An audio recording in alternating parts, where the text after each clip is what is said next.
La acción empieza la mañana del 29 en las principales fábricas automotrices de Córdoba. Desde allí, los obreros del sindicato de mecánicos, ESMATA, liderados por Elpidio Torres, comienzan la marcha hacia el centro de la ciudad, donde los esperan los estudiantes que se congregan en el barrio Clínicas y las columnas del sindicato de Luz y Fuerza, conducidos por Agustín Tosco.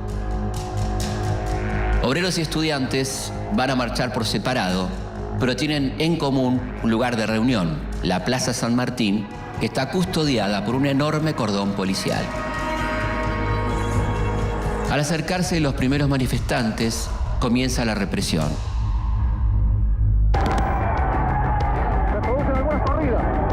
Los manifestantes responden tirando bolitas de acero para entorpecer el paso de los caballos. Algunos se dispersan, pero el grueso de las columnas intenta ganar la plaza. Es allí cuando el jefe del operativo da la orden de disparar y se produce la primera víctima fatal, el obrero Máximo Mena, de 27 años. A partir de ese momento, la protesta se transforma en una rebelión popular que se extiende por más de 150 manzanas. Por supuesto que las emanaciones también nos afectan. Estudiantes y obreros, a los que se suman los vecinos, resisten con elementos caseros como palos, piedras, cadenas y bombas molotov. Algunos manifestantes atacan con especial furia los locales de los supermercados y las empresas norteamericanas, que son el símbolo de la política económica de Onganía y del ministro Kierer Bacena. En una de las esquinas más céntricas de la ciudad, Rivadavia, sus Catamarca. Esto es la capital de Córdoba. Pasado el mediodía en Córdoba se respira un clima de guerra civil. Las fuerzas provinciales están sobrepasadas y el gobierno nacional da la orden al tercer cuerpo de ejército de avanzar sobre la ciudad. Hasta el momento hay 2 heridos. En las últimas horas de la tarde, el ejército vuelve a tomar el control de Córdoba. Lo hace con tanques, jeep, ametralladoras y armas de guerra. Como si se tratara de un país enemigo. Para mantener el orden en el radio de la capital. A la mañana del día siguiente, solo resiste el barrio Clínicas, bastión de la militancia estudiantil. Hora más tarde, la rebelión es sofocada. Cuando en paz y en optimismo la República marchaba hacia sus mejores realizaciones, la subversión, en la emboscada, preparaba su golpe. Los trágicos hechos de Córdoba responden al accionar de una fuerza extremista organizada para producir una insurrección urbana. La consigna era paralizar a un pueblo pujante que busca su destino. El cordobazo deja un saldo de 1000 detenidos y 12 muertos, aunque las cifras no oficiales hablan de más de 60. Elpidio Torres, conjuntamente con Agustín Tosco, son los 2 dirigentes gremiales que han sido detenidos en la víspera por efectivos del ejército y sometidos a la acción de los consejos de guerra. Al otro día, Agustín Tosco es condenado sumariamente a 8 años de prisión. El cordobazo marca el comienzo de una época. La sociedad argentina pierde el miedo a la dictadura y recupera la calle. El gran perdedor de la jornada es Onganía, que comienza su cuenta regresiva en el poder. Y mientras la estrella de Onganía comienza a caer, otra figura que hace 15 años está fuera del país recupera el lugar central en la política.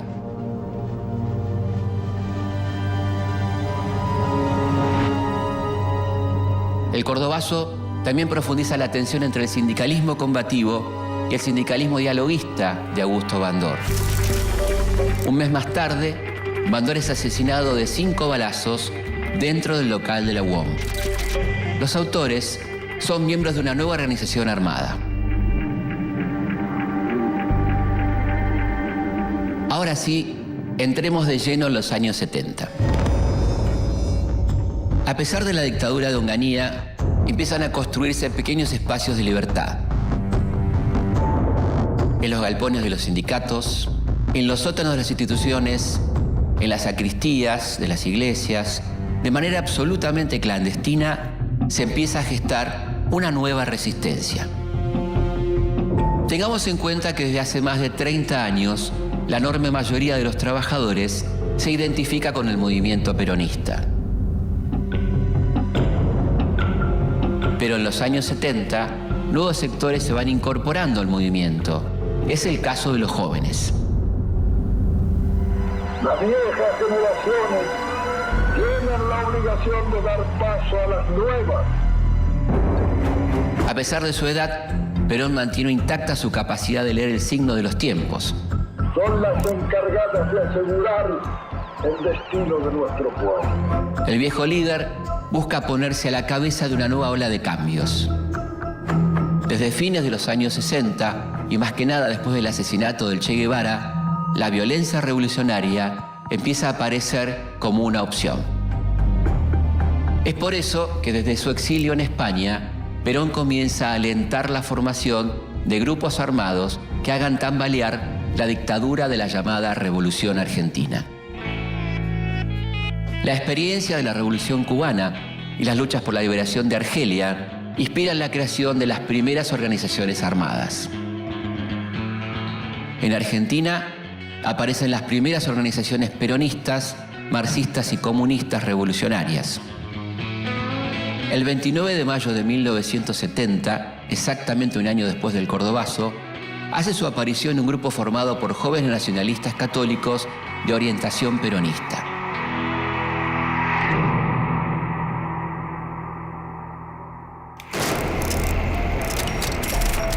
No existe ningún contacto con algún organismo oficial del gobierno ni tampoco con la familia del expresidente provisional de la República. Su primera acción es el secuestro del expresidente de facto Pedro Eugenio Aramburu, líder de la Revolución Libertadora y responsable por el secuestro del cadáver de Eva Perón y los fusilamientos de 1956.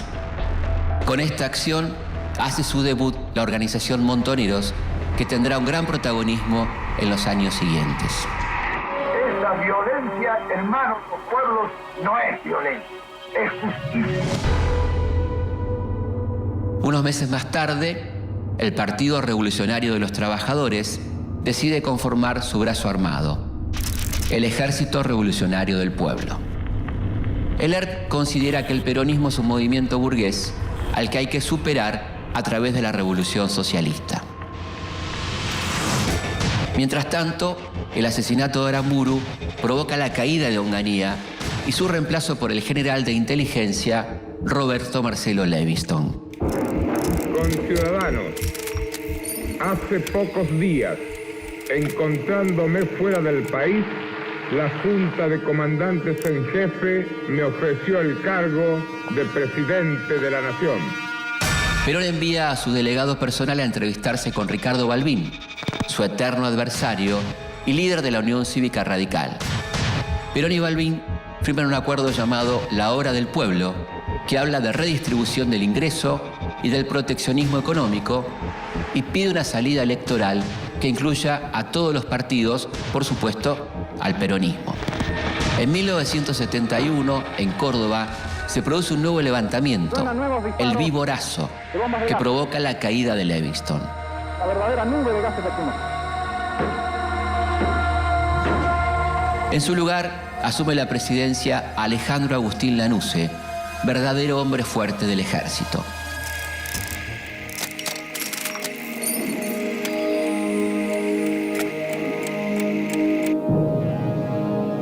Lanusse comienza a tramar una salida electoral que le permita a las Fuerzas Armadas seguir teniendo un rol tutelar sobre la política nacional. El Gran Acuerdo Nacional. Las pobladas son cada vez más fuertes y la imagen de la dictadura se deteriora. Al mismo tiempo, Perón se vuelve una figura cada vez más popular, no solo para sus simpatizantes de siempre, sino también para la militancia juvenil que comienza a verlo como un líder revolucionario y para los sectores de clase media, cansados de la falta de libertad y de las políticas económicas de las últimas dictaduras.